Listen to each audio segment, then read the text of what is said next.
오늘 송금요일입니다. 예수님께서 세상 죄를 짊어지시고 십자가에 죽으신 날을 우리가 기념하면서 오늘 특별 새벽 기도에 나왔습니다.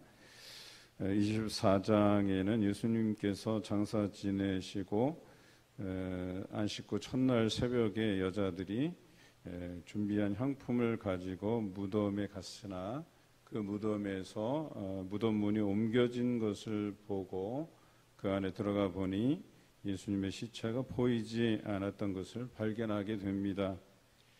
그리고 그들이 근심할 때 찬란한 옷 입은 두 사람이 곁에 섰다, 이렇게 기록하고 있습니다. 여자들이 두려워서 얼굴을 땅에 대고 그들에게 묻습니다. 어찌하여 살아있는 자를 죽은 자 가운데서 찾느냐? 여기 계시지 않고 살아나셨다. 갈릴리에 계실 때에 너희에게 어떻게 말씀하셨는지를 기억하라, 이렇게 말씀하고 있죠. 굉장히 중요한 말씀입니다. 6절에 보면 기억하라라고 하는 것이죠. 신앙이라고 하는 것이 이 기억에서 비롯됨을 우리에게 보여주고 있습니다. 예수님께서 잡히시고 죽으신 다음에 3일 만에 부활하실 것에 대해서 이 공관복음에서는 최소 3번 이상 말씀하신 것으로 기록되고 있습니다. 사실 죽고 부활한다는 이야기가 그냥 평범한 이야기는 아닐 거예요. 평범한 이야기라면 우리가 기억에서 사라지는 것이 당연한데 자신들이 따르던 선생님이 죽고 부활한다, 이 사실에 대해서 이들이 간과했던 것이 참 안타까울 정도로 어떻게 그것을 잊고 있었을까라고 하는 것이죠. 그때 두 사람이 그들에게 알려주시죠. 갈릴리에 계실 때에 말씀하신 바 3일 죽고 3일 만에 살아나실 것에 대한 그 이야기를 해주고 있습니다. 7절이 바로 그 말씀이죠. 우리 같이 읽겠습니다. 이르시기를 인자가 죄인의 손에 넘겨져 십자가에 못 박히고 제3일에 다시 살아나야 하리라 하셨느니라 한데, 그들이 예수의 말씀을 기억했습니다. 그리고 무덤에서 돌아가서 이 모든 된 일을 본 것을 11사도와 다른 이들에게 알렸다 그랬어요. 왜 이제 사도와 다른 이들이라고 표현했는지 여러분이 더 잘 아실 거예요. 사도라는 표현은 고유명사로서 지금은 쓰이지 않죠. 사도는 예수님께서 선택하신 12제자를 의미합니다. 그 12제자 중에 가룟 유다를 제외하고 이제 11사도만 남은 것이죠. 그래서 어떤 신학자들은 예수님의 제자라는 표현을 써도 이 사도라는 표현은 고유명사이기 때문에 이제는 사용하지 않는다. 그때의 그 12사람에게만 사도라는 칭호가 쓰일 뿐이지 지금 예수 그리스도를 따르고 섬기는 자들은 제자라는 표현이 이제 옳다라고 보는 거죠. 또 우리 13절에 보면 그날에 그들 중 둘이 예루살렘에서 25리 되는 엠마오로 가는 두 제자에 대한 이야기를 이야기하고 있어요. 여기서 말하는 사람들은 사도가 아니라 제자죠, 말 그대로. 그러니까 오늘 9절에 표현한 대로 11사도와 다른 모든 이라고 표현한 이 다른 모든 이들 중에 두 사람을 의미하는 거죠. 그리고 이 막달라 마리아와 요한나와 야고보의 모친 마리아가 또 그들과 함께한 다른 여자들도 이 된 일을 사도들에게 알렸다라고 돼 있죠. 다른 공관복음에서는 막달라 마리아를 최초의 목격자로 기록하고 있지만 오늘 누가복음에서는 여성들, 다양한 여성들에 대한 언급들이 나옵니다. 그런데 사도들은 그들의 말이 허탄한 듯이 들려 믿지 아니하나 그랬어요. 믿지 아니하는 부류 중에 11사도가 있었다는 걸 기억하시기 바라요. 예수님을 그렇게 목숨처럼 따르겠다고 한 사람들도 예수 그리스도의 부활의 소식을 믿지 못했다라고 하는 거예요. 그 믿지 못함은 기억하지 못하는 것과 일반이에요. 그래서 이것이 너무나도 안타까운 거죠. 왜 여성들은 그것이 기억나고 믿어졌음에도 불구하고 그것을 들은 열한 사도와 모든 이들이 그 말씀을 듣고도 믿지 못하였는지에 대해서 좀 안타까울 뿐이에요. 그런데 그때에 베드로가 믿지 못하지만 자기의 눈으로 직접 봐야 되겠다 하는, 그래서 이 베드로는 성격상 이렇게 눈으로 보고 그것들을 믿어야만 되는 그런 성격을 가진 소유자예요. 우리가 잘 알듯이 예수님이 붙잡혀 갈 때에 어떻게 했어요? 베드로는 따라 들어가 봤잖아요. 그 몰래 따라 들어가서 예수님께서 어떻게 되었는지에 대해서 그걸 보려고 했단 말이에요. 마찬가지로 여기에서도 베드로는 그 무덤에 달려가서 구부려 보았다라고 돼 있어요. 그랬더니 세모포만 놓여 있고 예수님이 보이지 않았던 것이죠. 그것을 놀랍게 여기고 집으로 돌아갔다. 오늘 성경은 이야기합니다. 그리고 나서 13절에서 이제 마지막 절까지는 엠마오로 가는 두 제자의 이야기를 담고 있어요. 오늘 우리의 모습이 여기에 담겨 있지 않나라고 하는 것입니다. 그들은 이 예수님께서 부활하신 소식을 듣고 엠마오로 가는 중이었었어요. 그러니까 딱히 이들에게 예수님의 적어도 부활에 대한 확신이 없었더라도 그 놀랍게 일어난 그 사건에 대해서는 이 사람들이 들은 바가 있어요. 분명히 알고 있으면서도 또 그들이 예수님께서 하신 말씀이 기억나면서도 그 마음에 미련함이 있어서 더디 믿는 일들이 있었다는 거예요. 그래서 엠마오로 가면서 서로 이야기를 주고받을 때에 예수님께서 가까이 이르러 그들과 동행하시는 일이 일어납니다. 그러나 그들의 눈이 가리워져서 예수님이 예수님이신 것을 알지 못하게 되죠. 그러면서 너희가 길 가면서 서로 주고받는 이야기가 무엇이냐 물으십니다. 그랬더니 이 두 사람이 슬픈 빛을 띠고 머물러 서더니 글로바라 하는 제자 중에 한 사람이 말하여 이르되 당신이 예루살렘에 체류하면서도 요즘 거기서 된 일을 알지 못하십니까? 라고 묻게 되죠. 그래서 무슨 일이냐라고 물었는데 바로 나사렛 예수의 일이다 라고 이야기해 줍니다. 대제사장과 관리들이 그를 십자가에 내어주어서 못 박았다라고 이야기하시죠. 뿐만 아니라 이분이 이스라엘을 그 죄에서 속량할 자라 들었기 때문에 우리가 그를 기다린 지 사흘째가 됩니다라고 이야기하죠. 그리고 어떤 여자들이 그 사흘째 되던 날에 자신들에게 놀라운 소식을 알렸다고 성경은 기록합니다. 그래서 새벽에 무덤에 가보니까 시체는 보지 못하고 그가 살아나셨다는 것을 천사들로부터 들었다, 이렇게 이야기하고 있죠. 우리와 함께한 자 중에 두어 사람이 무덤에 가 과연 여자들이 말한 바와 같음을 보았으나 예수는 보지 못하였느니라 하거늘, 이렇게 돼 있어요. 여기 이 대목이 중요해요.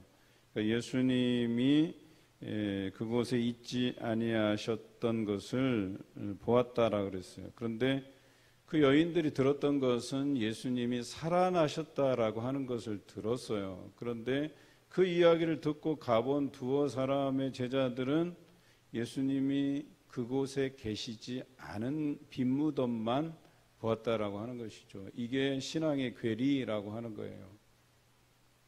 예수님을 따르던 사람들인데 다른 반응을 보이고 있는 것이죠. 그때 예수님께서 개입하세요. 미련하고 선지자들이 말한 모든 것을 마음에 더디 믿는 자들이요, 그랬어요. 우리는 신앙생활을 하면서 우리 안에 어떤 현상적인 것이 드러남으로 인해서 그것으로 믿음의 확신을 가진다고 생각하잖아요. 큰 오산이에요. 막상 예수님께서 부활하셔서 빈무덤을 보이셨음에도 불구하고 그 현상적인 것이 그들에게 보여졌음에도 불구하고 믿지 못하는, 더디 믿는 사건이 여기 보이잖아요. 그래서 히브리서 11장에는 믿음이라고 하는 것이 보지 않고도 믿는 것이 참 믿음이라고 말씀하신 거예요. 그런데 우리는 이 믿음에 대해서 자꾸 뭔가 내 안에 보여지고 확증되어야만 그것이 믿음이라고 생각하기 쉬운데요. 아주 위험한 신앙이에요. 우리에게 그 말씀하신 바가 이루어질 것을 보지 않고도 믿는 그 믿음이 중요한 것이죠. 우리 하나님께서 말씀하신 것을 이루지 아니한 역사가 없으세요. 우리는 성경 전체를 통틀어서 우리에게 선지자를 통해서 말씀하신 것, 예수 그리스도를 통해서 말씀하신 것, 이루지 아니한 것이 없음에도 불구하고 그것에 대한 믿음을 갖지 못한다라고 하는 것은 대단히 우리가 실수하는 거예요. 잘못하는 거예요. 어쩌면 우리가 그 말씀을 기억하지 못하는 것일 수도 있어요.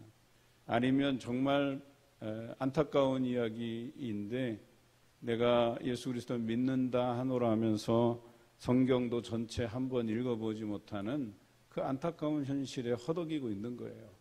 그래서 성경 전체가 무엇을 이야기하고 있고 그 귀결이 어디로 향하고 있는지도 모르고 있는 것이죠. 그런 사람들이 오늘 여기 나오는 제자들의 모습이에요. 그냥 영혼 없는 멘트들만 해갖고 있는 거예요. 그런 말들만 쏟아놓고 있어요. 그 안에 뜨거움이 경험되지 못하는 이 안타까운 현실 안에 있다라고 하는 것이죠. 여러분 말씀 백날 들어서 뭐예요? 내 안에 그것이 뜨거움으로 다가오지 않는데 그것이 예수 그리스도의 재림을 향하여서 모든 선지자의 이 말씀과 예언들이 이어지고 있는데 그것으로 귀결되고 있는데 우리의 관심은 예수 그리스도의 재림에 대해서 그 관심으로 귀결되지 못하고 뿔뿔이 흩어져 있고 산산조각 나 있고 그냥 조각조각 말씀들에 그냥 은혜 받으려고 발버둥 치는 모습들을 보면 얼마나 안타까운지 몰라요. 어떤 분들은 이 말씀이 우리가 복받기 위한 말씀이라고 생각하세요.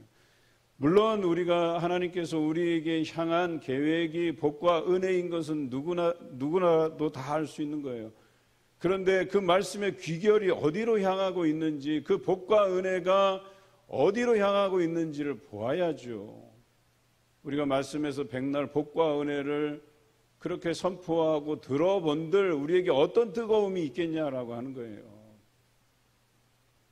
예수 그리스도께서 죽으시고 3일 만에 부활하셔서 여러 제자들에게 나타나시고 승천하셨다가 다시 이 땅을 심판하시기 위해 오실 그 예수 그리스도, 그분이 나를 구원하실 것이며 이 땅을 예수 그리스도를 알지 못하는 그들에 대해서 저항하고 핍박하고 온갖 저주를 쏟아놓는 그런 사람들을 마지막에 심판하실 것이라고 하는 이 놀라운 사실에 대해서 우리가 믿지 못한다면, 이해하지 못한다면, 기억하지 못한다고 한다면 우리 신앙은 쓸모없는 신앙이 되고 마는 거죠. 우리가 사순절 고난주간을 맞이하면서도 그리고 예수님께서 죽으신 이 성금요일을 맞이하면서도 예수 그리스도의 재림을 생각하지 않는다고 하면 우리 삶에 그것을 염두에 두고 살아가지 않는다고 하면 그거는 그리스도에 대한 믿음이 아니고 기독교 신앙이 아니라고 얘기하는 거예요. 우리 기독교 신앙은 예수님의 재림으로 연결되어 있는 거예요. 그 재림을 기대하고 마라나타 주 예수여 어서 오시옵소서라고 우리가 우리의 신앙을 고백한다면 우리의 삶이 달라져야죠. 당연히 달라져야죠. 오늘 이렇게 말씀하시고 예수님께서 이 두 제자에게 모세와 모든 선지자의 글로 시작하여 모든 성경에 쓴 바 자기에 관한 것을 자세히 설명하시니라 그랬어요. 그리고 그들이 더 가기를 예수님께서 원하셨지만 그들이 가까운 마을에 유하면서 음식 잡수실 때에 이때 예수님께서 그들에게 떡을 가지사 축사하셨다라고 돼 있어요. 그리고 그들에게 떼어주시니 그들이 그제서야 예수 그리스도의 마지막 만찬이 생각난 것이죠. 그리고 나서 그들 안에 눈이 밝아졌다. 그리고 그인 줄 알아보았다 그랬어요. 그 순간 예수님은 그곳에서 사라지고 없어졌다라고 성경은 사라지셨다라고 성경은 기록하죠. 그리고 그들이 이제는 우리 속에서 마음이 뜨겁지 아니하냐 서로 말하면서 다시 돌아왔던 가던 길을 되돌려서 예루살렘으로 돌아왔다. 그리고 그곳에 있는 제자들과 만나서 자신들이 경험한 바를 이야기했다. 성경 기록하고 있어요. 그리고 34절 그들의 고백을 보십시다. 같이 읽어보겠습니다. 말하기를 주께서 과연 살아나시고 시몬에게 보이셨다 하는지라. 예수님께서 여러 제자들에게 나타나신 이 사건을 통해서 이제서야 사람들이 믿게 되기 시작하죠. 또 이 두 제자도 그 말한 것을 믿게 되었다. 중요한 것은 32절에 그 마음에 뜨거운 반응이 있었다라고 하는 거예요. 여러분, 말씀이라고 하는 것은 그 자체로 살아있고 능력이 있는 말씀이에요. 누가 전한다고 해서 그것이 말씀의 능력이 되고 누가 전한다고 해서 말씀의 능력이 되지 않는 것이 아니라는 거예요. 여러분, 그냥 몇 살짜리 꼬마 아이들이 어눌하게 이 말씀을 읽어서 여러분들에게 들려지더라도 그것은 능력의 말씀이 된다라고 하는 것이죠. 그런데 우리는 들으면서도 왜 그것에 대한 말씀의 뜨거움이 우리 안에 생기지 않느냐는 거예요. 오늘 성경에 의하면 그들의 영적인 안목이 띄어지지 못하고 어두워서 그렇다고 성경은 기록하잖아요. 그래서 세상의 염려에 눌려 있는 자들은 여러분 그 영적인 안목을 가질 수가 없어요. 그게 씨 뿌리는 비유에서 가시떨기에 떨어지는 씨와도 같은 그런 현상이라는 거예요. 내가 세상 일에 몰두하고 걱정하고 그렇게 살아가는데, 그 분주함 안에서 살아가는데, 여러분 하나님의 일을 위해서 우리가 분주하다 하는 것도요 변명입니다. 말은 마치 내가 교회 일들을 위해서 어디 공연도 가고 또 어디 출장도 가고 주의 일들을 마치 하는 것처럼 포장하기 쉬운데요, 그런 일들로 우리가 분주해질 때 말씀을 놓아버릴 때가 있다는 걸 기억하시기 바라요. 그거는 목회자도 마찬가지인 거예요. 우리가 그 말씀의 순간들을 놓치지 말아야 된다는 거예요. 그 분주함 때문에 우리 자신들이 정작 가장 중요한 그 말씀을 기억하라고 오늘 성경에 기록하는데, 그 말씀을 기억하지 못해서 그냥 분주함 안에 그냥 돌아다니는 우리 인생이 아니시길 바라요. 오늘 저녁에 우리가 7시 30분에 모여서 성금의 예배를 드리게 됩니다. 그 시간에 정말 우리의 분주함을 다 벗어놓고 예수 그리스도의 죽음에 참여하시는 여러분 되시기를 주님의 이름으로 기원합니다.